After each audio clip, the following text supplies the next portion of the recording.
Governor Jim Edgar, thanks for joining us again on the Illinois Channel. It's good to be back with you. You just came back in from Colorado, I guess, where you spend your summers and typically visiting family, I guess, out there. Both our children live there, and more importantly, all our grandchildren, except one who's now out working in Dallas, live there. So yeah, we try to get out to Colorado when we can and see the grandkids as they grow up. They're all but one are going to be in or out of college now. Wow. We only have one left in high school, so we realize that time's moving pretty fast, so we need to spend all the time we can. And what, you spend some time in Arizona? Then in the winter we get to Arizona. Illinois has a lot of attributes. Weather's not one of them. So I try to miss the cold weather in the winter and the humidity in the summer. Right. Of course, I'm back here in August, just in time for the height of the humidity.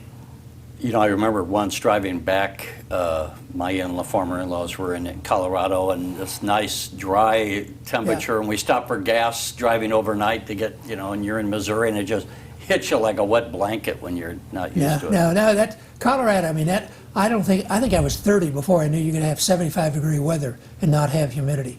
I mean, it was quite a revelation when we visited out in Colorado. So then we went vacation there a lot, and both the kids decided they liked it so much they settled out there. So we're going to get into some issues, and I'd like to get your thoughts on some of those, but let's just start. What brings you back are the Edgar Fellows that you have, and tell us again, what are the Edgar Fellows? Well, the Edgar Fellows is something we started about almost 10 years ago now, trying to find a way to get people involved in government to work together.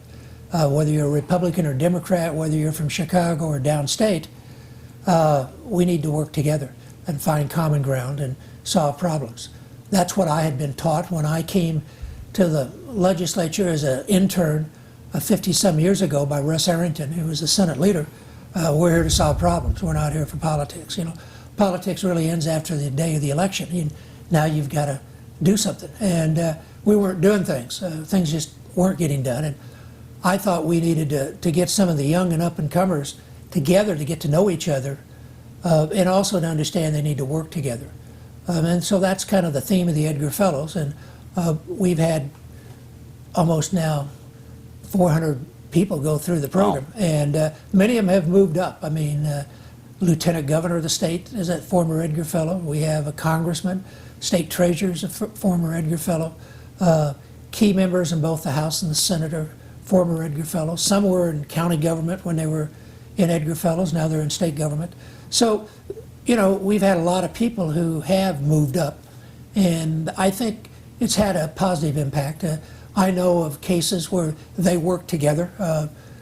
One example was on the school aid formula. Andy Minar and Jason Barrickman, they weren't in the same class, but they were both Edgar Fellows, and one a Republican, one a Democrat, had different points of view, but throughout that whole, and it was a several-year struggle to get a new school aid formula, they knew they had to eventually compromise and they had to work together, and they did, and eventually we got a new school aid formula. So, we can look at the last 10 years that it's had an impact, a positive impact. Now, I'm not going to try to tell anybody in Illinois everything's perfect in Illinois, but I do think we have people coming up in the pipeline who understand that they need to find that compromise, they need to get things done. And for too long, we didn't get things done in Illinois. Now, I think that's changing, part of the Edgar Fellow, part of a new governor. Just, I think everybody recognizes now that, that's what we need to do. We need to solve problems. We can't hold out for 100%, because that's not going to happen, and then a lot of people suffer because the state doesn't do their job. In fact, Emily Burke, who's a friend, and she's from Southern Illinois, was just working. She's with Walker's Bluff now, that's getting a casino license, and she mentioned the other day to me that when she was working on some of these projects, how many of the people she was associating with were all Edgar Fellows. Yeah, so yeah. It helps to break down. You feel like you went to the same high school together or something. It is just, most things in life is, a lot of things, it's personal. You've got to have personal relationships. It's networking. I'm reading a book right now on what was going on in Washington, D.C. during World War II, all the trying to get production up and dealing with the British and all that. And one of the things interesting, one of the reasons the United States and Great Britain worked so well together was because of two men, George Marshall and General Dills, who was the British person that came to Washington to stay during the war to liaison between the Brits and the Americans. But they developed a great friendship, and they were able to overcome a lot of barriers between the English and the Americans. And there were a lot of barriers. I mean, we weren't always buddies. Right. And you know, everybody had to look out for their own interests. But that relationship they had developed prior to the war, just dealing on correspondence and at meetings. But they had a personal relationship that really paid dividends during World War II. Well, that's true of most things in life. You've got to have that relationship with the people you're working with or negotiating with. And that's what we hope will come out of the Edgar Fellow, that these people, when they move up the ladder and they come in contact, they're already going to know each other. They're already going to have a sense about that person as a person, not they're a Republican or they're from Chicago or whatever, just that, you know, they have common interest and things that they can build on to reach these compromise, this common ground that's essential in a democracy. If people aren't willing to give a little to get something, democracy doesn't work. I mean, we're a very diverse country, very diverse state, different points of view. It doesn't mean that we're always right and the other guy's always wrong. We have a different point of view, and we've got to find that common ground to get things done. In my experience in government, that compromise, that common ground usually is a lot better than either one of the original points of view that the right and the left might have had, because it takes into consideration all the different points of view in Illinois. And that is going to come up with public policy that's going to be much more acceptable and I think much more effective in dealing with all of Illinois. And when you just have one kind of point of view and they dominate, then there's a lot of points of view that get left out. And I think there's a lot of interest that gets left out. And I don't think that approach comes up with a public policy that's as effective as one that's come about because you've been able to find common ground. So anyway, that's what we hope to instill. It must have been, you know, I sometimes think of you and how you turned the state around during your 8 years and decided not to run again. And people will know who know the history of the last 20 years or so. On one hand, George Ryan, who became governor after you, was on paper had one of the greatest resumes to move into the governor's office. He certainly knew how it worked, but they went through all of the budget surplus that you had left behind in about 4 years, and of course he had his legal problems. Then we go into Rod Blagojevich, Pat Quinn. Blagojevich gets impeached. Pat Quinn comes in, got some things done to his credit. You know, got rid of the death penalty. Whether you're for these or not, he got some things done. Yeah, Quinn actually, you know, on the financial side, I don't think Quinn gets the credit. He did do, I mean, he had the guts to raise the tax and campaign on it, and he did do some fiscal things to get the state back a little bit on track. I think that is very important. I mean, to me, that's what's messed up the state the last 20 years. We just got off track on the financials, and if you don't have a good financial basis, it's really hard for government to function in a meaningful way. So I think probably of all the governors you mentioned there, he probably was the most successful, but there were still issues that didn't get resolved, and then unfortunately Governor Rauner, I think, made the wrong strategy to say I'm going to hold out for 100%, and that just proved to be almost brought the state down. I know you campaigned for him when he ran the first time, and my Actually, analysis, the second time. First time was in the primary. I campaigned for Dillard over Rauner. Well, yeah. when he was the general nominee. Election, you're right. I just. And I thought, well, here's a guy who apparently is a turnaround guy. He must be a smart guy to make the money he made in his career. And I probably have never, as an observer of government and wanting to get things done, want good government from my own bias, I probably was never so frustrated with the governor. It's like, you know, it's just like what an honor, right, to be elected to the governor of the state, and then he was just blowing the opportunity and digging his heels in. So that was the first question I wanted as we've transitioned from the Rauner period and all the work that you went through and the blood, sweat, and tears of your administration to get the state back on track. how frustrating it must have been for you to be observing what was happening. And after that, I also want to kind of then get your, what many people say was a historic first, I always want to say semester, but session of the spring legislature, where huge blocks of laws were passed. So let's give us your impressions of the Rauner years, and then we'll get into the transition period. Well, I think Governor Rauner is a smart person. I mean, I think he blew a great opportunity. Even though he had a Democratic-controlled legislature, there was indication they would meet him halfway. In fact, they more than met him halfway. When he first came in, they had to do a supplement budget because Quinn and the Democrats had screwed up the year before. They had not passed a real budget. It didn't take us through 12 months. And they had to quickly deal with that. And I really expected the Democrats to give him more of a problem on that. They didn't. They sat down and they worked out very quickly a supplemental budget. And I was extremely optimistic that based off the Democrats were, because he got rather carried away in some of his rhetoric toward the two leaders during the campaign. And I thought, you know, that they're going to put that behind him and they're going to move ahead. And I was very optimistic. In fact, I was in Arizona and I remember telling his chief of staff, I said, that's great that you've worked this out. I said, I think things are going to go well. Well, then Governor Rauner decided he wanted 100%. He had to have all these things or no budget. And when I got back, I just said, I think that's a mistake, Governor. You need a budget. And he really thought that the Democrats needed it more. And, you know, you're the governor, you need the budget. And he thought he could hold out and get these business things that he wanted, which were probably good in many ways, but they weren't as important as the budget. And unfortunately, he got more and more stubborn on that, and then he ran the ads, basically called him Madigan a crook. And whether he is or not, which I don't think he is, I wouldn't do that if you got to negotiate with the guy. It's just not really.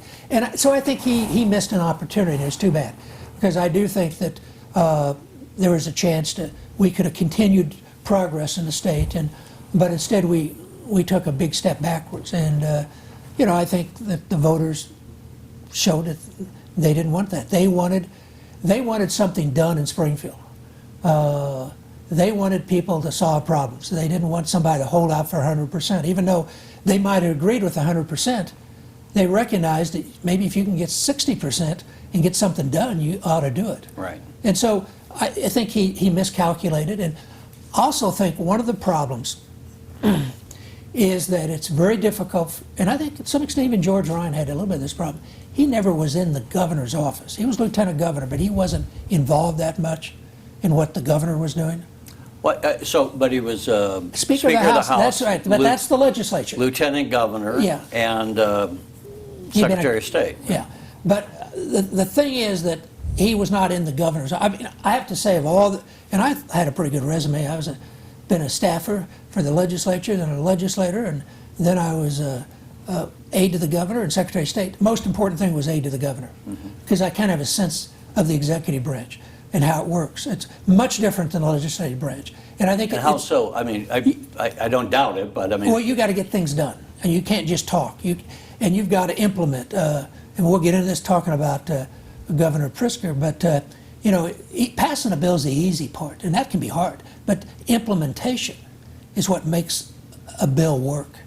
After it's passed and signed into law. And that's the executive branch, and that's the governor and the people the governor has around him, having good staff, knowing how much to give them ability to do their own thing, and when you've got to pull them back, you know, and how that make sure that staff works together, and so that they're not going off in different directions.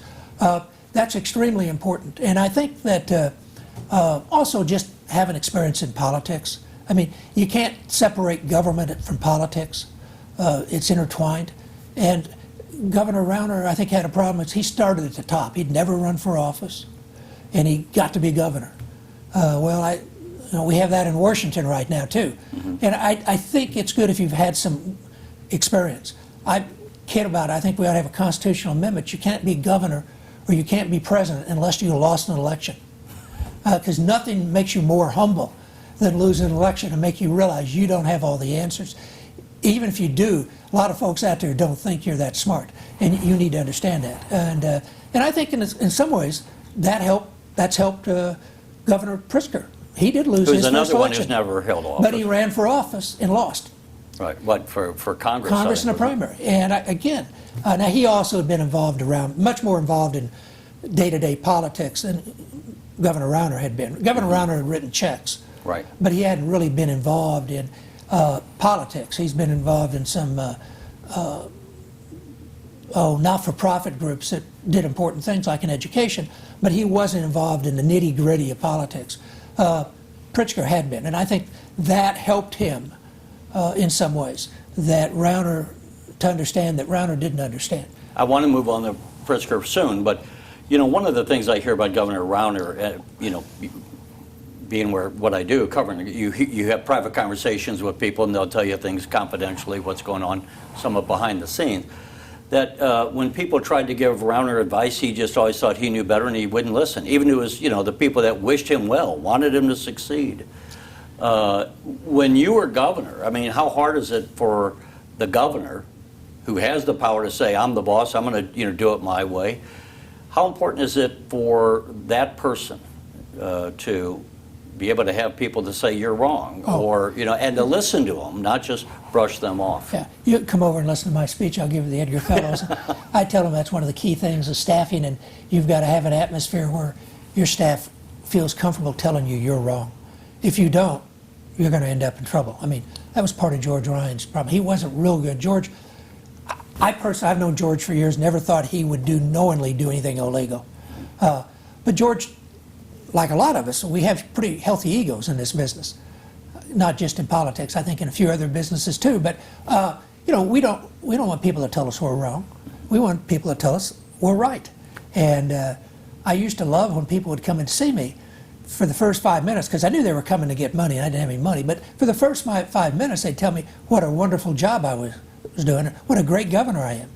Well, I loved that part. I wanted to end the meeting and just before I had to tell them, no, you don't get the money.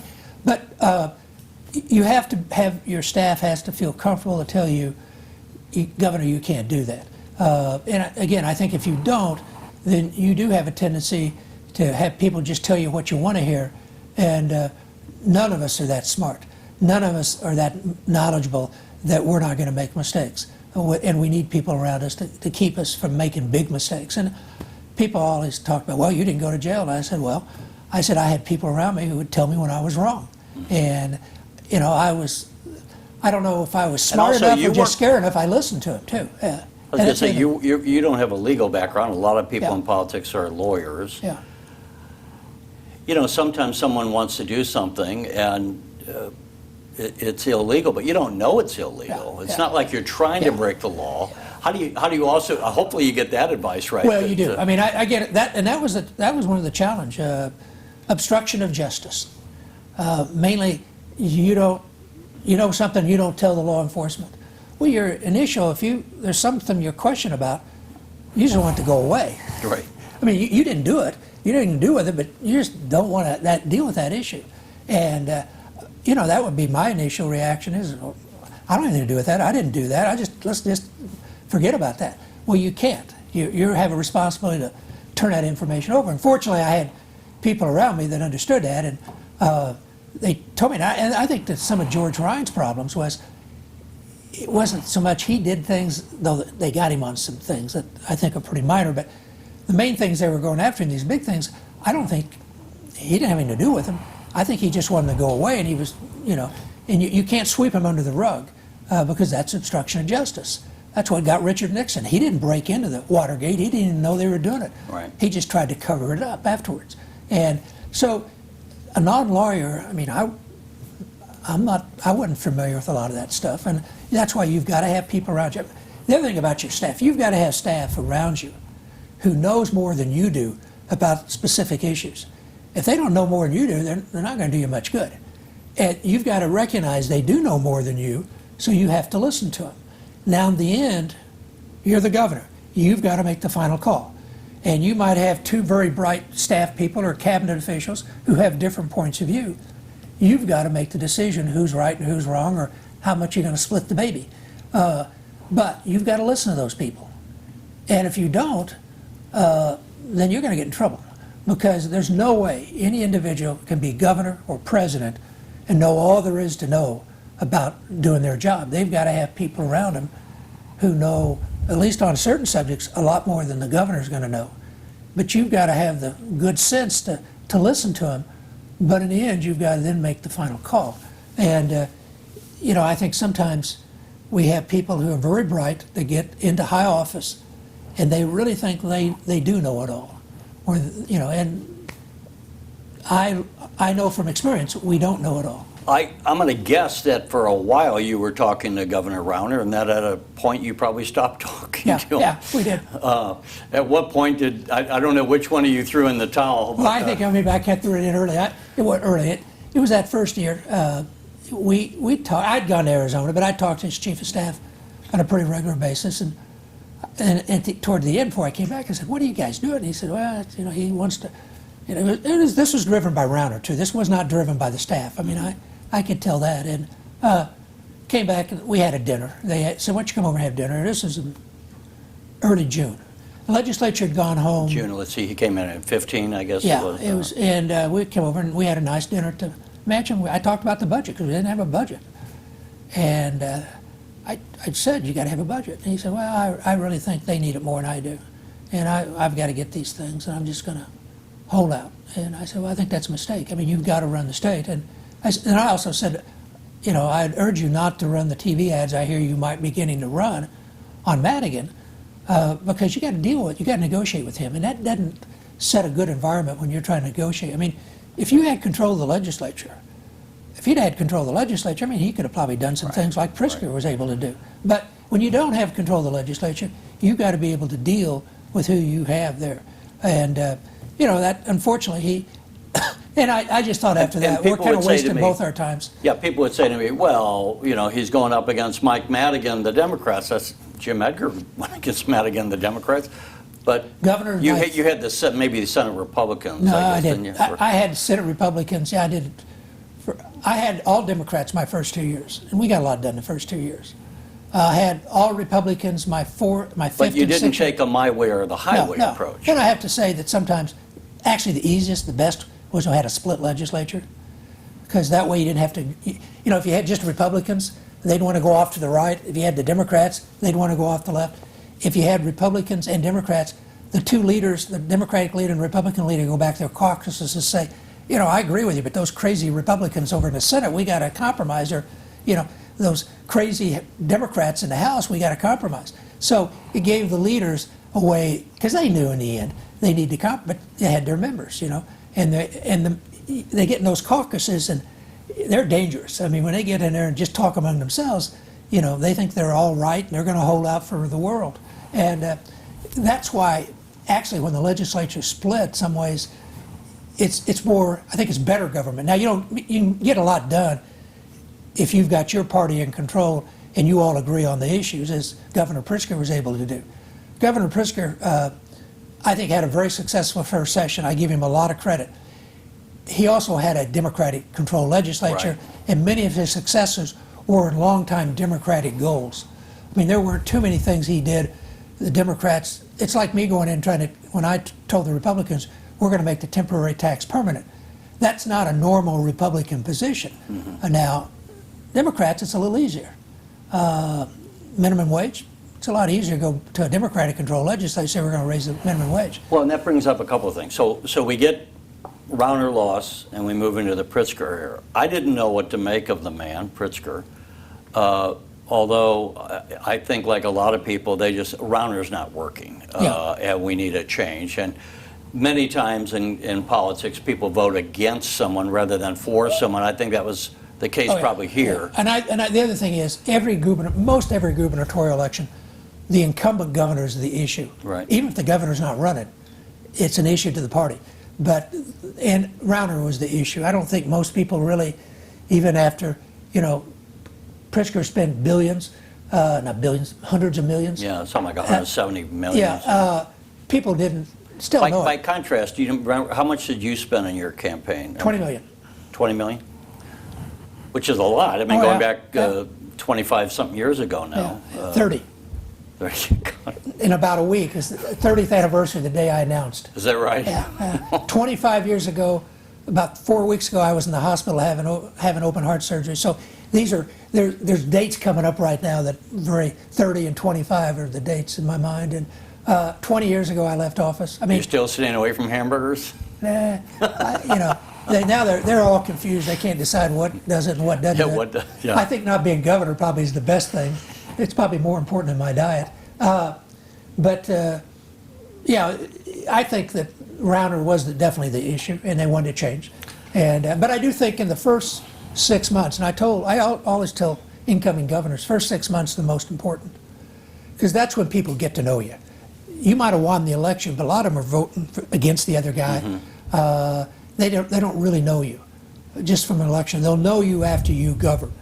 In that first 6 months, because there's so much of a spotlight on a new governor, and if the governor's trying to get a legislative package through and whatever, that will probably have a bigger impact those 6 months than the rest of the term, unless something really huge happens. You really screw up, or we go to war, which we really can't do, but like the national government can do. But those first 6 months are very important. I, like you, when Rauner first came in and he plugged the hole in the budget for that was left over from Quinn, as you mentioned, was encouraged. Yeah. Oh, this is a guy that knows how to get things done. But then he, in June, after vetoed the budget, and I gave him some slack at first there.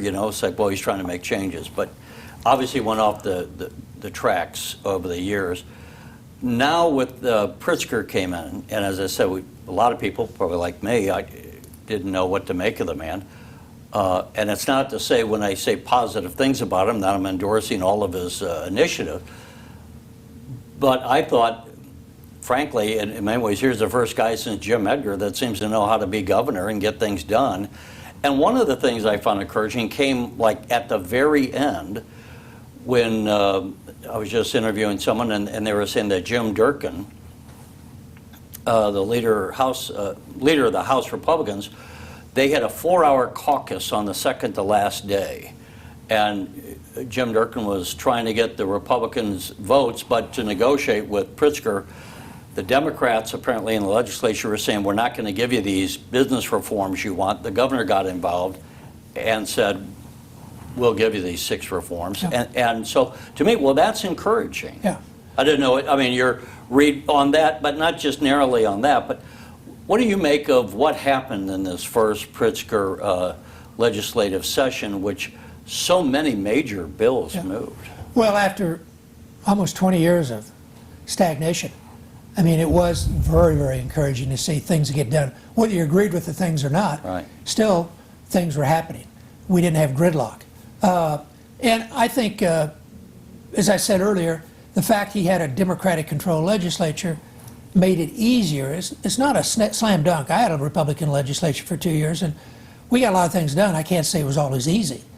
Now, unfortunately, we didn't have the courts, and they threw out some of the things on workers' comp and some things like that. But it is easier, at least publicly, it's much easier when you have your own party in control to get things done. And I think that helped him. I mean, and many of the issues that they did were long-time Democratic issues. Minimum wage, even a graduated income tax, things that Democrats have talked about, been supportive of, abortion rights and things like that. Those are much more popular things among Democrats. So the fact that those got achieved, I'm not shocked. But again, it's not an automatic. I give Governor Pritzker personally a lot of credit. He personally was involved. He dealt with legislators of both parties during the months leading up to the end of the session and tried to develop a relationship. It wasn't like, I'm the governor and you better do it or you're going to have it. I never heard any of that. I heard that with Rauner, even from among Republicans. They were taken back how they got threatened. That didn't occur with Pritzker. He seemed to be much more congenial about his approach. Now, I wasn't real surprised. I mean, I have not been surprised that Pritzker has done, I think, a good job and has been successful. We served on a corporate board together 10 years ago, and I didn't know him until he came on the board, and I was a little, here's this young kid with all this money, and he kind of buys his way in, and, but I came to appreciate he was someone who would listen. He knew what he didn't know, and he wanted to get things done. And I think that approach bode him well as governor. I mean, he knows he doesn't know everything. He's willing to listen. There are certain things he's going to fight for, but he's willing to. And now on the business issues, he was telling me, this is before the election and after the election, he kept saying, especially after he says, I'm willing to compromise. They won't compromise. Like on the minimum wage, on the income tax, they wouldn't negotiate. He was willing to. Who wouldn't? The Republicans. Oh. He was willing to, because he says, people forget, I'm a businessman. He says, I've been in business. Right. I agree with him on some things. Well, and I wanted to ask you specifically. So I think that he, and actually, I think throughout the session, I thought he handled himself very well. I think that it was a blessing for him that session went an extra day to force that reaching out and giving the Republicans some things.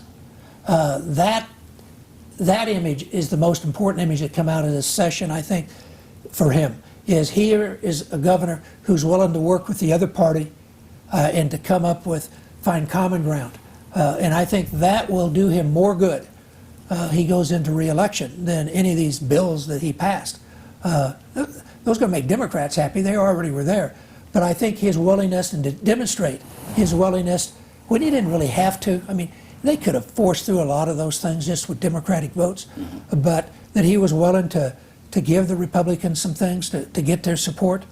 And I think it's also much better to pass a massive capital bill and gasoline tax and all these things with some Republican votes to show this is not a Republican or Democrat issue. This is a solution to problems facing the state that we reached in a bipartisan manner. So that last day, I think, was probably the most important 24 hours for Governor Pritzker to demonstrate a very positive image as governor.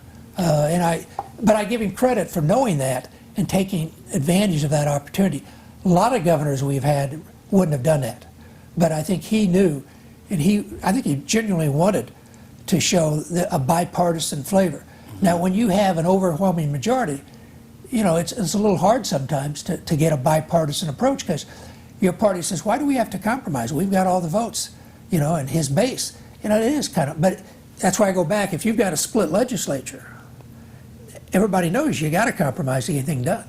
Well, in a result, that's going to be a much more of a bipartisan approach to government. So on so many things, so let's say, first of all, he wants to go for the graduated tax. He's done the other things that you've mentioned. I mean, people know about the raising the gas tax, et cetera. I still don't know. I mean, even if he gets, and I'm not sure the public will pass his graduated tax. That's an open question. I presumed he was going to get it on the ballot, as we have now.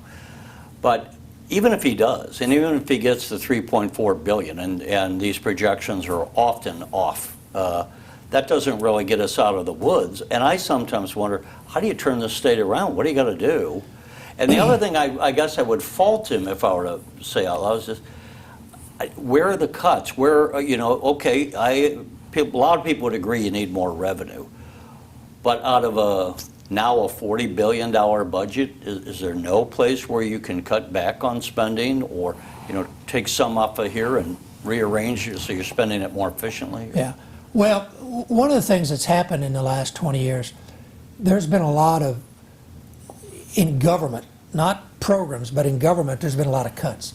I mean, agencies have been decimated. You go like historical preservation, natural resources, those departments, they just got savaged. I mean, you've got one person trying to run 3 historic sites, and we're just falling way behind. That's a good point. And so I think you weren't going to be able to cut, as basically Blagojevich loved to do, always cut the bureaucracy. Well, that was government. That was service to people. And that hurt. Now, your big issues, you're going to cut education, welfare. That's a tough cut in the Democrats, especially when you're trying to get Democratic legislators to go along with some of these programs that they had a little reservation. First 6 months, most important. But now the tough thing is you got to govern. You're kind of through the fun part. Election's the fun part. especially when you have that much money. And you have those kind of leads in the polls. The legislative session's fun. It's frustrating at times, but at the end, if you get what you want, it's really a lot of fun. Here, it's June 1st, and you got all these things done. You can go back. Governing is just a day after day battle. You might win one day, and the next day you just get the tar beat out of you, but something happens. And that's going to be the key in how he governs. And one of the things as he governs is going to reset the priorities and look at spending and figure it out. You're right, we don't have enough, we still don't have enough money. Even if we get, I'm a little worried on his graduate income tax. He's going to go through all this aggravation with the tax, and it's not going to raise that much money. And so you're still going to have to watch how you spend your money. And one of the things that I'm not yet sure about, I feel good about Pritzker. I think he has the personality, the discipline, whatever, to be an effective governor. He has a new staff, and that's extremely important, but we don't know for sure. But to his credit, and another thing that I picked up on right away is I thought he hired some very good people with experience in government, like Dan Hines, former comptroller, David Harris, now at Revenue. He did some of them, but the only thing, and he picked some guys that came out of the legislature. Again, coming from the legislature, the executive branch is not the same as coming from business right into government, but it's not the same as coming out of government. I had the advantage as governor. I mean, we made changes in directors, but the middle management in state government stayed the same that had been under Thompson and I had. So we had a lot of continuity. He went from a Republican administration, never really got their feet on the ground. And you go back to the Democrats before, I mean, especially the Blagojevich years, were a disaster. I mean, you never had a real good infrastructure of people at the top level, below directors. And so he's had to kind of put people in and see how they work. Now, I think David Harris, because David Harris had been a director, he'd been adjutant general, whatever, head of that. Right. So that was the best experience he had for his current job. Dan Hines was controller. That's not quite the same as being Secretary of Transportation or one of the big agencies, but it gives him that experience versus a legislative experience. Most of the other people have not. And again, I think they're bright people. I think they'll be good. Right. They're going to have to learn and to. If they're former legislators, realize they're not legislators anymore. But that's going to be important how that develops, and just dealing with the day-to-day problems facing the state and reacting. You got hundreds of appointments to make. You're going to make some mistakes. You're going to have to know how to correct those mistakes. That's still, but unless he really screws up on all that stuff, that first 6 months, he came away, I think, with a very good first session. And that's going to really bode well for him for the rest of this term. But he's going to have to govern now, and that's tougher. I mean, and that can be frustrating. It can be, you just wish you didn't have to do it, but you got to do it, and make people mad and whatever. So we'll see how that goes. But one other thing I want to say about the first session, though, I also credit to two Republican leaders for, I think, being leaders. They weren't partisans. Now, they stood up for their guys and tried to get some things, and they did get some things. And the reason they got things is the way they went about it. And that willing to meet the governor on some issues. Now, there's some things they weren't going to, but they were very candid about that. But they didn't refuse to didn't deal on other issues. And I think both Senator Brady and Representative Durkin, I think they get a lot of credit, too, for not just kind of taking their bat and ball and going home and saying, we're not going to deal with you. I wish they'd have dealt on a couple of the issues. I think they could have got a minimum wage maybe that was a little better. I think they could have got some things in the income tax that, to me, were more sensible.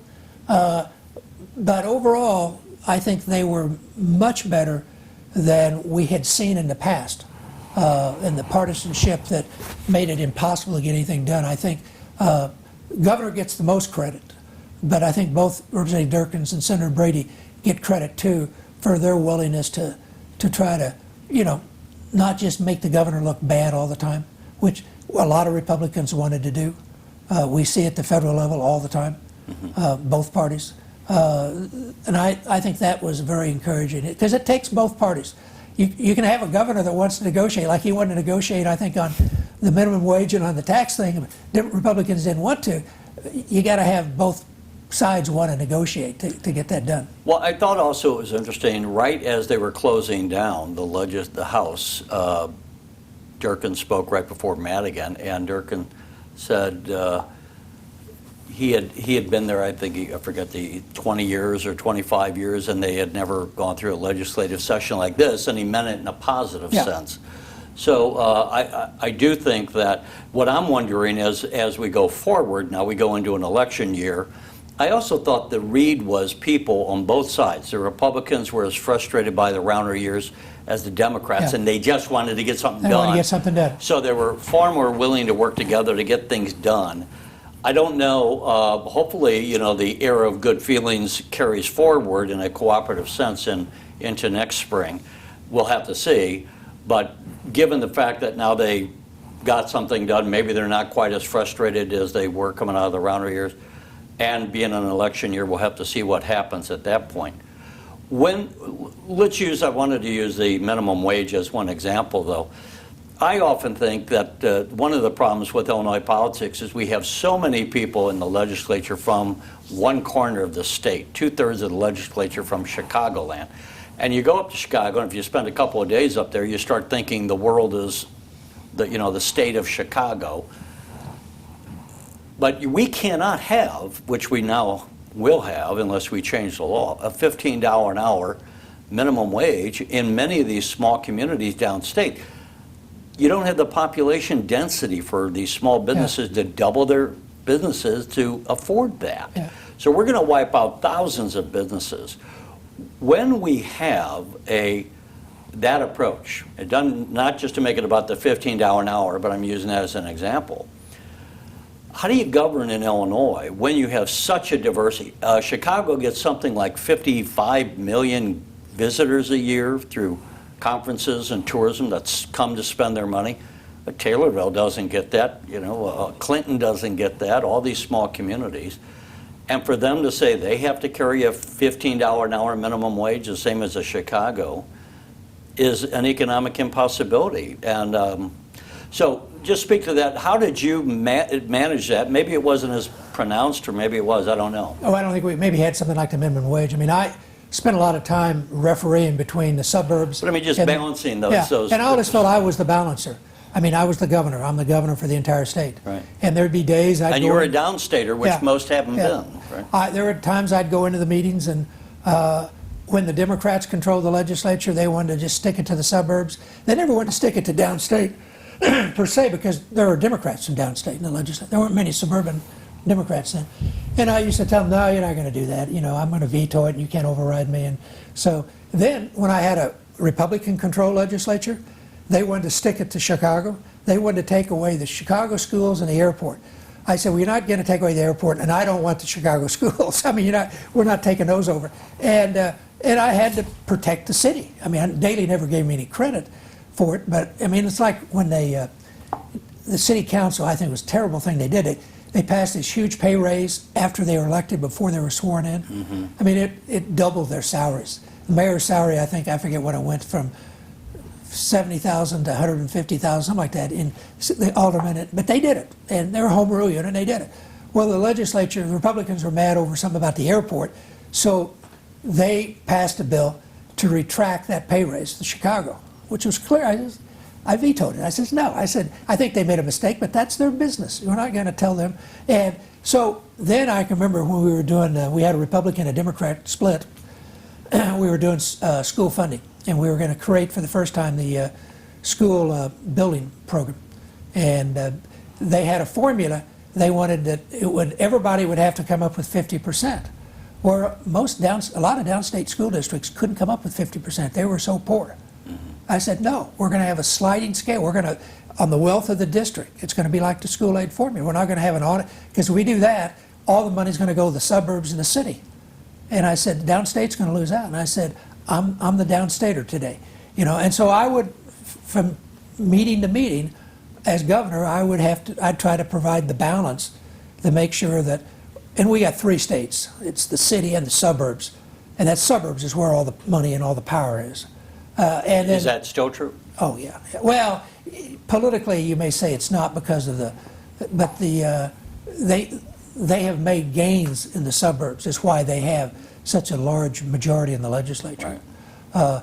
But suburban Cook, the collar counties, that's where that's the economic engine. Downtown Chicago is an economic engine too, but that is why the governor's got to be the new. And I think Pritzker, we'll see how he is on that. The minimum wage, and I didn't talk to him about the minimum wage, and I don't know, but I know I read where he always said $15, and that's what everybody's expecting. And I think there'd have been some real negotiations, if the Republicans would have come in and said, hey, we might vote for this, if there's some reasonable things in there, not just they might have been able to get something like that, but they still might. As far as the second-year session, I told him enjoy this session. The second year is always lousy. It's sophomoric. I remember I had a great first session. I had a Democratic-controlled legislature. I got my budget. I got my tax increase the way I wanted it. I got tax caps, which people forget about now, that saved billions of dollars in property tax. I got all those things that first session with the Democratic legislature. I thought I was on top of the world. Second session, the Republicans and Democrats came together and just gave me a drubbing. I wanted cuts, they wouldn't do it. They put money in the wrong place. So that second year is never going to be as good as the first year. But it doesn't have to be, because the first year is what people remember, as long as you just don't have things collapse. Well, I think he got more done. Pritzker got more done in that first legislative session here that we just finished than many do in 4 years. My goodness. Well, you often do, though. That first session, or there'd be one session where everything happens, and then, like next year, it's election year, like you said. I look back, I got a lot done. My first year was, and did it with the Democratic legislature, got a lot done. Second was terrible. Third, we got a little done. We got a little done even in the fourth. Fifth, when I had a Republican legislature, I got a lot done. I don't think quite as dramatic as that first session, because nobody expected me to get anything done that first session. When I had a Republican legislature, they thought we'd get everything done. We got everything done we wanted, but... Was it hard for you? I want to always tie this together, but this is probably more particular to you. But you came in after Jim Thompson and been governor for like 14 years. Was it hard that first for people to accept you as a governor? Yeah. It's kind of like Harry Truman after FDR. No. And it was hard to get the players in Springfield. The public was ready for a change. There's a reason 8 years is a good time, because no matter how good you are, the public sometimes gets tired. Now, the politicians in Springfield, especially the legislators, they knew Thompson, they knew how to deal with him, they were happy. They didn't know what to expect. Even though I'd been around, I'd been the legislative person for him for 2 years, and I was Secretary of State for 10, they dealt with me. But it was still going to be a different personality, and they liked Thompson. And, Thompson was pretty good at, giving things out.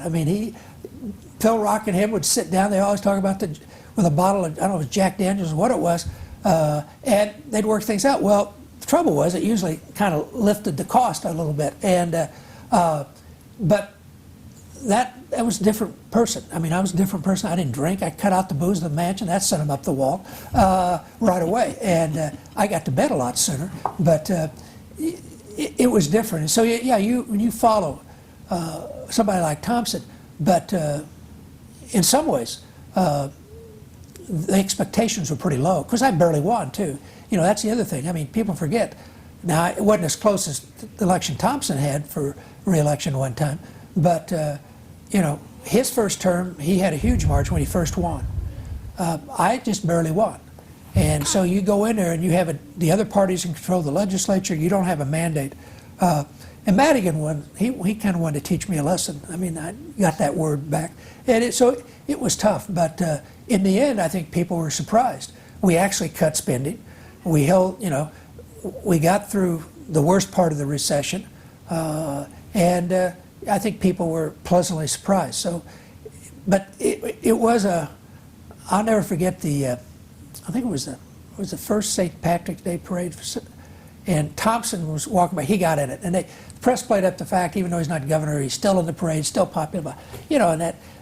So I always had to kind of grit my teeth a little bit on that. But I also remember I wouldn't have been governor if Jim Thompson hadn't made me Secretary of State. So right. I can't get too mad at Jim Thompson about anything. We were much different personalities. Now, on issues, we pretty much agree. We still pretty much agree. I haven't talked to Jim Thompson probably in 5 years. And I'll see him quoted in the paper on some issue. It's pretty much the same position I have. I mean, even though we're much different personalities, we think a lot alike on government issues. Well, I wasn't in Illinois then, but I think during the Thompson years and then going into your governorship, I think attitude was that the state of Illinois was fairly well governed during those periods of time. So it's unusual that now we go into this last 16 years where it's been such a rocky road. I expect us to see us go back to more what it was. I mean, I said I had some. I just hope we can dig ourselves out of the hole. It'll take time. It'll take time. And if we get the state, I mean, we're going to have a building boom like no building boom. Well, that's why I want to say $45 billion, I was guessing $35 billion. Then I heard $40 billion. And then all of a sudden, I think the governor was asking for 40.5, if I remember, and then all of a sudden it comes out 45. You had to get everybody's votes. I mean, it always goes up. How do you, now here's a question. I was talking about this on the air the other day. We don't know, where's $45 billion going to go? It's over 6 years. When you put together a capital budget like that, how do we know how much we're going to spend? I mean, you don't even know some of these things that you're going to have to spend money on 5 years from now. You don't, but you have a pretty good, And should we have a list, or is it unrealistic to say you got to have a list of projects? Oh, no, they should have a list of projects. I mean, DOT always has a list of projects. I mean, DOT is pretty organized on, unless it's completely fallen apart, is pretty organized on having a list of highway needs and things and have them what year they need to prioritize them. Higher education used to do that. The Board of Higher Education used to prioritize all the capital programs. There'd be some games played you had to watch, but those are two of the big areas where the state will come up with capital money and build, and not just highways, but other parts of transportation, looking at that. No, they should have lists, and they ought to have plans. Now, it's kind of like they also used to ask me how much money you're going to spend in your campaign. Says, well, tell me how much I'm going to raise. Well, that's kind of the same way with the Capitol. They now know how much money they've got. I'm sure they'll have lists taking care of that money. And they'll probably, if you said we got another $10 billion, they'd quickly have additions for that list. They have lists. I'm not worried about the various departments having. Is that flexible? I mean, as you go forward, can you say, yeah. Okay, we're not going It'll be flexible. I mean, there could be an emergency. You could have, a flood on the Mississippi that could destroy some things. You have to go in, or you could have something like that happen in New Orleans. Could happen to, the Metro East area. Katrina comes in all of a sudden, and so you'd have to make, I worry a little bit, like when I was governor and the downtown Chicago almost flooded because they'd screwed up on the tunnels underneath. They hadn't kept them up and things, and of course they wanted the state to come in and pay for half of that. Well, we didn't have the money to pay for any of that, and that made Daley really mad. And I said, I'm not going to pay for that. But you could have emergencies like that. Something could happen. You couldn't. But no, I'm not. What I'm just thinking is that's a lot of capital. We're going to have to. I don't know if we got enough people in the state that can work in construction to do all the things going to have to be done. I don't know if we're going to be able to get into place because all the roads are going to be under construction. And that's good, because if you've been on the roads right now, it's hard to drive because they're so deteriorated. But I think that could also spark even more of an economic upturn in Illinois that could help on the revenues coming in better than the projections are. I mean, we haven't had for a long time any real good news, any kind of surge forward. We might have one now, but it seems to me the cancer on the Illinois economy, in my read, is the property taxes, that it's so unfair to business. It's because it's not tied to your ability to pay. Unfair to business, unfair to homeowners, unfair to schools in many ways, just because it depends upon what zip code you were Yeah. born in. If there's some way to bring those property taxes down, I mean, frankly, I'd rather go with a higher general tax, whether it's a higher sales tax or a higher income tax, but get those property taxes down. Yeah, I spent a lot of my time as governor trying to do that, and I think it makes sense. It's extremely difficult in this state. We have such a screwed up property tax system, particularly in Cook County, where you have the differential between corporate property tax and individual property taxes, and it is a real challenge. I thought the tax caps, when they worked, helped slow down that increase, and I think provided some relief. Unfortunately, it's like any piece of legislation, any program, it doesn't last forever. And one of the things is that Well, you can't cap them long, though, right? Because it damages the schools then. well, you and- slow down and the increases. What the municipal. problem was back in the 90s, or the 80s, when I was running for governor in the 1990, was you had inflation. I mean, home values was just going up. The tax was going up, but nobody was making any more money, and they didn't want to sell their house, but they had to pay a lot higher.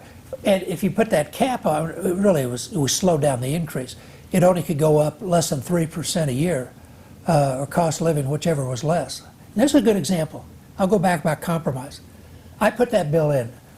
It said you cannot raise your property tax more than 3% what the person paid the year before, or cost of living, whichever is less. Well, we knew that was really going to be tough on local. We thought the compromise would be whatever is more 3%, or well, they wouldn't negotiate with me. I remember the IEA, the teachers union, who was leading the fight against it. They said, we're not going to negotiate. We're going to kill it. I said, you better negotiate. We're going to kill it. Well, the Democrats at the last minute switched on them and gave it to me. And we just passed the bill the way we introduced it, never thinking we'd get that. We thought we'd have to compromise. I think it's kind of like Pritzker on the income tax and minimum wage. I think there's things in there that they put in there thinking, well, we'll negotiate on it. We can trade this out. Nobody ever came to negotiate. So that's why I'm saying it's always dangerous if you're the other party and you say, I'm not going to negotiate. Well, all well and good, you've got something to run on, but you could be stuck with something a lot worse than it could be if you at least sat down at the table and give them 5 votes. My attitude when you and I get together is I love the fact that I can talk to a guy who has been in the governorship, and that I can see people playing this in a classroom 10 years from now. It's a good lesson from someone who's been there. It's very few times you can speak to someone who's been the governor and made these decisions. You were also the head of the Republican Party, of course, when you were the governor. Titular head. When you're the governor, I think titular means that's theory only. Sort of. Yeah. And I have to tell you, I just assumed not, because I wanted to govern and I didn't want to get caught up in all the petty little things. But you are. I mean, people view Well, you tried to get you tried to build your majorities in the House and Senate, right?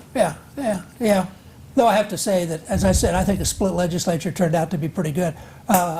You wanted to have people that would be supportive of you, though sometimes you go out and work your tail off for a guy and he gets elected and they go south on you, and because they get in those caucuses and they get all carried away. It is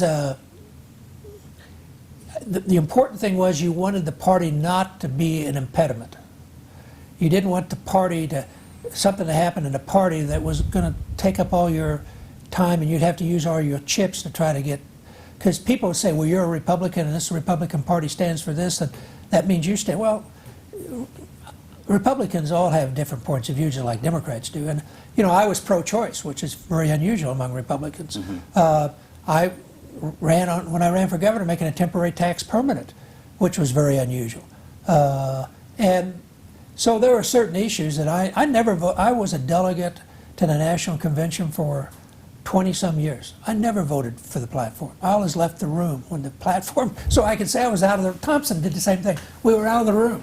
We didn't agree with nobody paid any attention to the Republican platform. Right. So that's why I say the party thing is, you want to make sure you had good candidates, and you didn't want to have candidates to embarrass you. Like we had a candidate for mayor when I was governor He was Bozo the Clown or something like that. That's what he was in his real job. Nobody, I mean, you were going to elect a Republican mayor of Chicago. Nobody good wanted to run. So we changed it, and it's no longer partisan. It is a nonpartisan office. Because I didn't want to, people say, well, you got to go find a candidate for mayor. Well, I have to find a candidate for mayor, then I'd have to fund the campaign. And he'd get 20% of the vote. And it was just, you know, and I didn't, partisan, I mean, local offices, I'm not sure they ought to be partisan anyway. What would you say? I mean, I wonder, who speaks for the Republican Party Right now? I mean, you got Brady, you got Durkin. I think. But there's no one overpowering as you had when you had the governor, when you had Rauner. And obviously they're missing his money now. Yeah, well, his money, that's how he got there. That's how he won that primary. Not the general election, but that's how he won the primary. So the question, I guess, is what would you say to the Republican Party as far as they got to look at how do we rebuild? Yeah. Where do we go? Well, first of all, you not only rebuild, but you want to make sure the Republican Party isn't known for putting up things on their websites like the one that, what was it last week about, what was it on? It was some racial thing. The state party website had this for a few hours and they took it down. That's right. And I mean, or they always go to the state chairman. Well, the state chairman is Rauner's guy. He's a holdover. He got beaten. I mean, to me, he doesn't speak, even though State Central, and State Central is strange. We tried to change that and have the county chairman pick him, which to me would have been is a much better way than having them elected in a primary when nobody has a clue. It's like voting for judges. They don't know who they're voting for. And it's even less for State Central committeemen. And anyway, I think that right now the Republican Party, that whenever you don't have the governorship, it is kind of a split voice. The two most important, and the two ones who ought to be viewed as the leader of the Republican Party, are the only two Republicans that have any real power, and that's Durkin and Brady. They're the leaders of their respective caucuses. What power the Republican Party has now is there.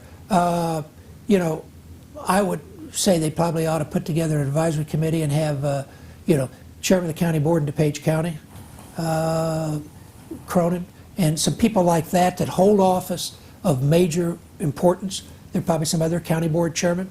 There might be a couple mayors, though right off the top of my head I can't think of. It could be a Republican mayor, but I'm thinking county board chairman.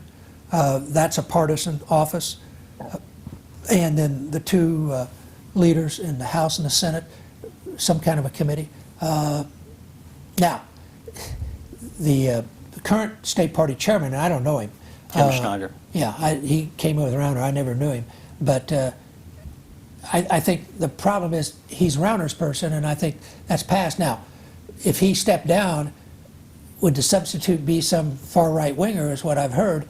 That could be worse, because I don't think that's where the Republicans in Illinois are. Now, there are some that are there, but one of the reasons that the party has always been successful up till now is that we never got ourselves so far over to the right that we couldn't pick up a good number of independents and what I call thoughtful Democrats. But I think Rauner's mistakes, we got viewed that way. And it seems like so much of politics has changed over the last 25 years. Oh, it has, yeah. Well, you take it, downstate, when I ran for governor 30 years ago, downstate was swing. We knew that, and how downstate went to almost the percent was how statewide was going to go. The last 10 years, you could be a terrible candidate for governor as a Republican and you'll carry downstate by 10%. Downstate has become so much more Republican. We got all those Southern Democrats. They're not all Republicans now. And also the one positive thing about Trump for the party and the state is downstate. It's probably made downstate even more Republican. Now it's made the suburbs more Democrat, less Republican, which is really more harmful because there's more people up there. But that has changed. The downstate is just automatic Republican pretty much in statewide offices, governor or president. And the suburbs, though, and this is why we're losing statewide, is the suburbs have become more apt to go Democrat than they used to.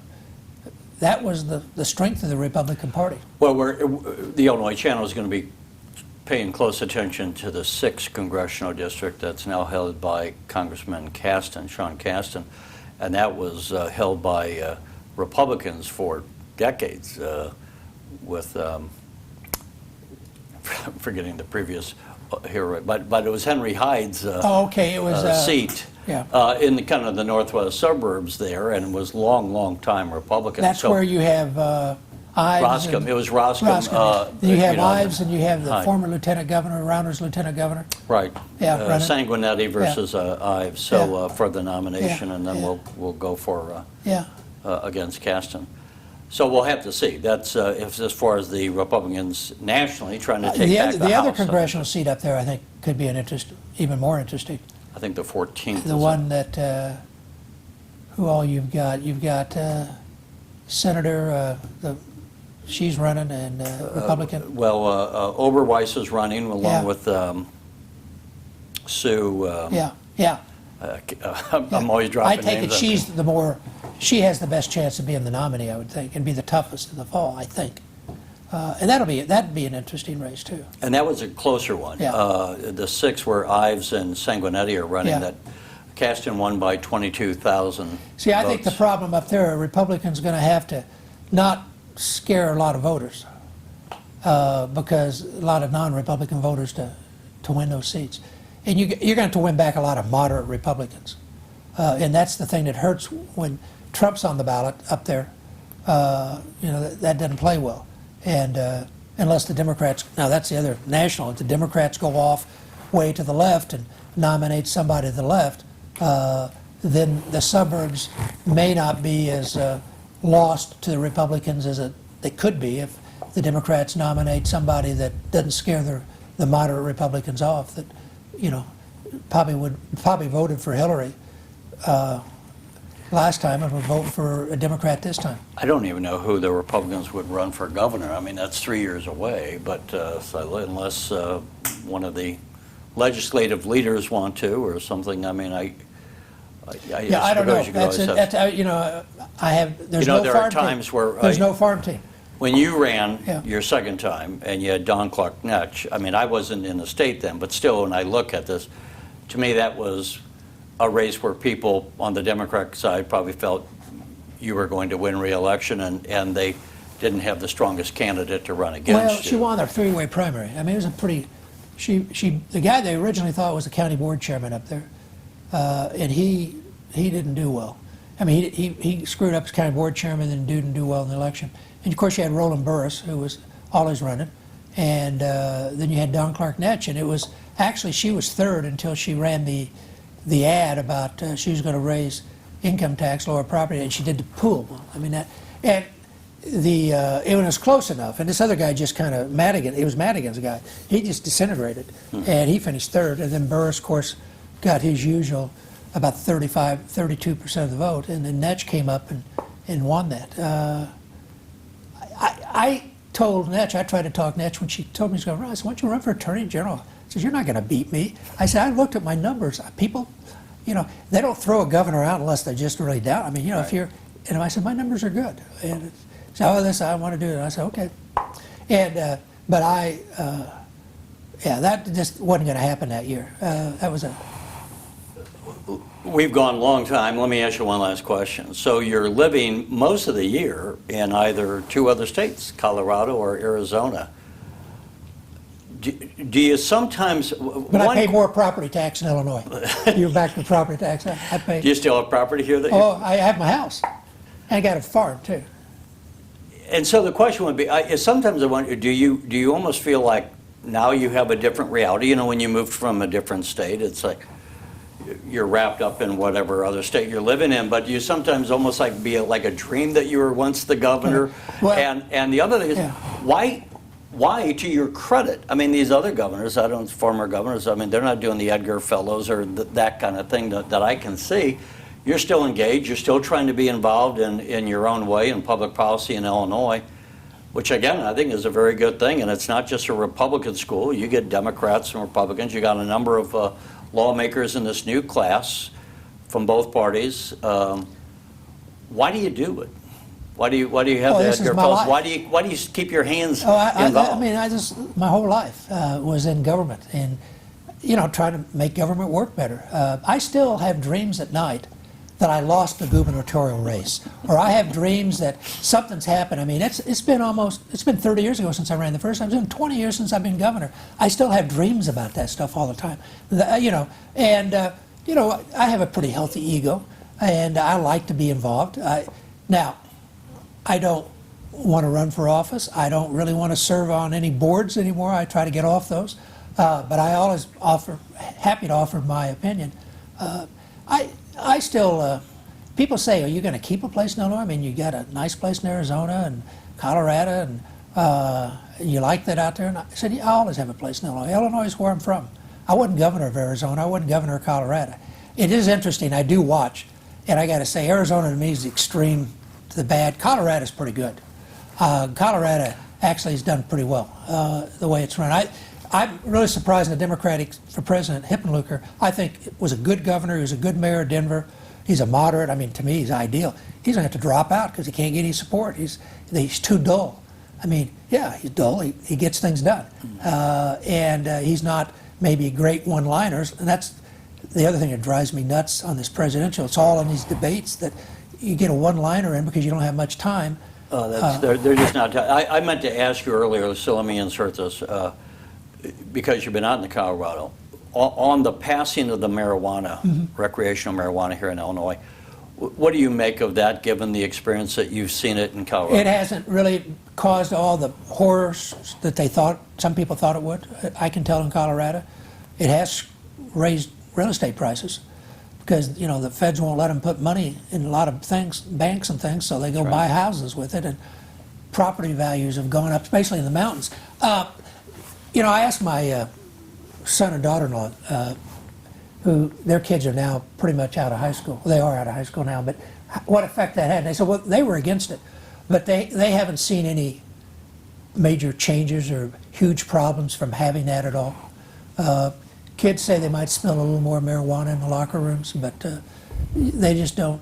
And my daughter, who does health issues for the school district of Summit County, that's Breckenridge, that area, she was on a panel and she did some stuff. She said the studies have shown that the usage of marijuana among teenagers has not gone up or gone down. It's pretty much the same. So it's created a new industry. I mean, you see these shops around all over and a lot of money involved. Well, and that's something I had thought here. I was generally opposed to it just because, I mean, you don't drink. I don't want people going out and just getting whacked, but they now have hemp, which is a new thing for farmers. They're going to have the marijuana. Hopefully it's done well. I think Governor Pritzker, again, I mean, they didn't just pass it. They really put a lot of work into this bill. We'll have to see how it's carried out. A lot of legislators have spent years looking at this, I mean, on both sides.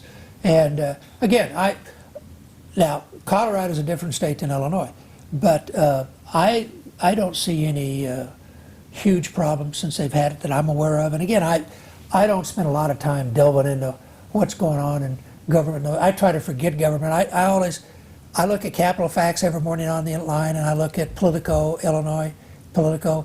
I'll talk to, if Lawrence is still here, if he's not out in Arizona in the winter, I'll talk to him and, maybe call Carter Hendren up. I keep, and some other people I talk to on a regular basis, Mike McCormick or whatever, and just kind of keep track on what's going on here. I don't do that in the other states. I will say, though, that Colorado, I think, seems to be governed pretty well. Arizona's, to me, it makes Illinois look pretty good. They don't get much. I would not want to raise a family there. Where, in Arizona? In Arizona. Colorado, yeah. Is it negatively impact with the immigration coming in? Is that no, in fact, the immigration thing, I'd say for most people there are pro-immigration. I mean, it's a good possibility that, say, in the next 10 years will go Democrat, because you are having people move in, suburban types that think the people that control the Republican Party in Arizona are way too far to the right. The governor is not quite that far, but he doesn't. Who's the governor out there? Oh, you're going to ask me. He used to be in the ice cream business. Then he was treasurer. I don't know. It used to be Jan Brewer, right? Yeah, though she was Secretary of State. How she got to be governor. And Secretary of State is an office of about 6 people. But they don't have a lieutenant governor. And 3 or 4 since my time, Secretary of State's got to be governors. Wow. Now, her successor, Is there a successor also, Secretary of State? Brewer was all right. There's a woman after her that, anyway, contrast between those two, quite a contrast. But I do think Colorado used to be a Republican state. It's more of a Democrat state now. And I think Arizona's probably going to go the same way because of the party itself is controlled by more of the far right. And that doesn't play well in the suburbs, which is still that's where the growth is in both areas. When you look at your time as governor, I mentioned earlier you must have been very frustrating to see after all the work you did. I mean, we're Illinois now. But do you just kind of, on the other hand, it's almost like raising kids at a certain point. You're not the dad anymore. They're grown up. They get married. And do you just kind of have to say, you know, I did what I could on my time on the watch, but I'm not on the bridge anymore. Now it's someone else's time. I should. And Brenda keeps telling me, you're not the governor. One day, this was about 3 or 4 years ago, there's something going on, just terrible. You're not the governor, and I'm going to pick who we have for dinner. And I'm just staring out the window, and she says, what's wrong with you? And I said, it's this, the legislature did this goofy. She says, Jim, you're not the governor anymore. You don't have to worry about those. I said, I know, but I still do. And I still have dreams about them. I feel, I got to say, I've been the last 4 years, I was very depressed watching what happened. I was depressed with Blagojevich. I thought Quinn brought us back a little bit. Rauner is a huge disappointment. But Pritzker, I'm upbeat. I don't agree with some of the things, and I'm not sure about this graduated tax and all that. But he is acting like a governor. He is reaching out to people. He didn't have to have 100%. He's listening to folks. He's trying to bring people together. You know, I'm encouraged. And, you know, we'll see how the staff develops. Again, that staff is huge in a governor's office. A governor's can only do so much. You got to have good staff people. And, you know, I think he's brought bright people in. I think Rauner brought bright people in. He just brought the wrong places. And then he didn't listen to some of them. I think Pritzker will listen. And I hope the staff also begins to understand their their limitations, their responsibilities. So and you had made an interesting point that had never occurred to me before. We're talking about the Capitol bill, rebuilding the infrastructure. It hadn't really occurred to me, but I think you're right when you hear it, that we really are, Pritzker is having to rebuild the infrastructure of leadership. Yeah. Because we've had such a... See, I said for years that the budget was a huge problem, but what had happened to the personnel and the disrespect to the bureaucracy. People like to beat on the bureaucrats. That's what makes day-to-day government work. And most of them are pretty good people. Most of them want to do a good job. Mm-hmm. But when you get dumped on or you don't have any leadership, your morale goes down. I think that hopefully will improve. That's got to be part of it. If that doesn't, I mean, there's a bunch of things that have to happen. This is only in the first 6 months. A lot of things can go wrong, but I think it's been the best first 6 months we've had in a long time in a new administration, and I'm hopeful that there are going to be bumps. He's going to make mistakes. There's going to be scandals. There'll be all kinds of problems, but I think we're moving in the right direction. So I feel much better about Illinois' future than I did 2 years ago. Well, that's probably a pretty good place to end. Right. Thanks for joining us. We haven't been able to say that for a long time. Right. Yeah. Okay, thank you. Hi, folks. Thanks for watching. And if you haven't already, please consider subscribing to our channel. And while you're at it, please leave us a comment. Thank you for watching.